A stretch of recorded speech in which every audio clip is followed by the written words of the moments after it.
It almost depends on who you ask. Yes, of course, if we look at the dictionary definition, it's all about the emotional attachment to your country, or the devotion to the country.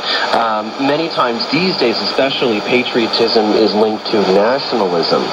Nationalism and patriotism are actually quite different. Nationalism is the belief somehow that your country or your ethnic group perhaps is somehow better than others, and it is usually tied with very emotional reactions to perceived slights against your country or against your ethnic group, which you believe should be its own country.